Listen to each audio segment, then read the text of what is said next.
Jesus left that place and he went to the region of Tyre. And he didn't want anyone to know that he was there. He entered a house. But word got out. And people began to come. And one was a woman who had a daughter who had an unclean spirit in her. And immediately she came and she bowed at Jesus' feet. Now, this woman was a Gentile, Syro-Phoenician by birth. And she asked Jesus to heal her daughter. And Jesus said, let the children be fed first. It is not right to take the children's food and feed it to dogs. And then she said, but even the dogs eat the food, the crumbs the children drop from the table.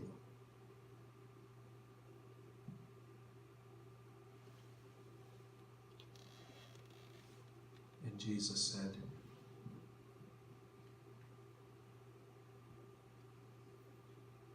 you're right. Because you said this, you may go.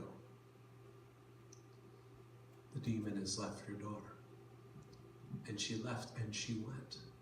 And she went home and she found her daughter sitting up in bed. The fever, the demon had left her. So, we're going to hear some stories tonight about unlikely saints. And there are a lot of resilient people at the jail. But one of the people that I want to talk about tonight is a woman named, I'm going to call her Jeanette. And when I first met her, she was 53. She was a Persian Gulf War veteran, and she suffered from PTSD. She was homeless, she was drug addicted and alcoholic.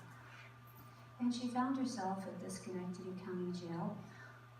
I never know quite why, because I don't ask. It's not really good manners. It's just one of those things, like you don't ask somebody how much money they make. You don't really ask, you know. And I grew very fond of her. Of course, she had no money for bail. She wasn't from around here.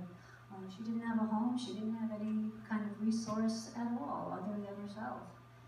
And so finally, after months, I was going in, and I almost had to stop going because it's upset me so, and it really got into me. And one week I went in, and Jeanette was gone. And she had finally gotten into a woman's rehab, and that's what she'd been waiting for.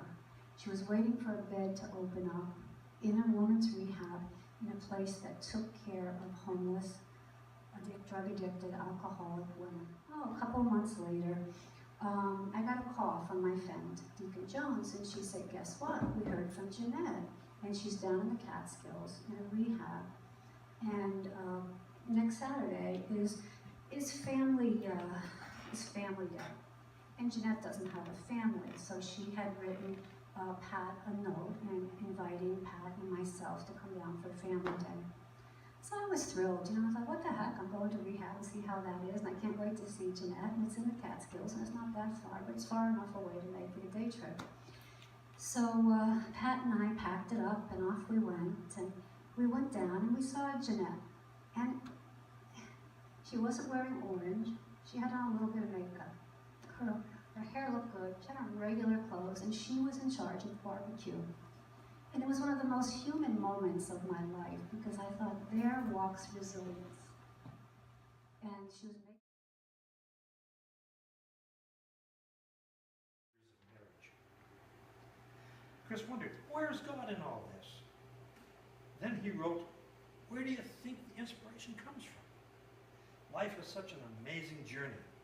All we have to do is suit up and show up, and then turn the whole thing over to God. And What is my gift? He asked it repeatedly like a child, over and over again.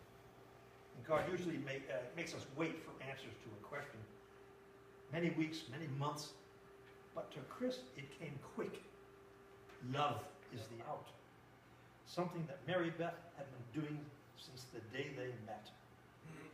In his blog, Chris very often writes, "Thank you, God." It comes up because that is his attitude. On Easter Sunday of last year, Mary Beth suffered a fall that required emergency medical treatment.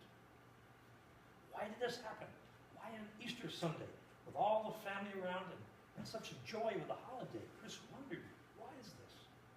He did a lot of praying. Early 20th century evangelist and teacher from Scotland. Hey. Chris passed along these ideas, and I'll recite them to you. These are the Christopher's words. Our faith is real, but not permanent. And God is never in a hurry. If we are willing to wait, we will see that we have been interested only in his blessings instead of in God himself. Do we not see God at work in all our circumstances? Dark times do come to us. Are we prepared to let God do what he wants?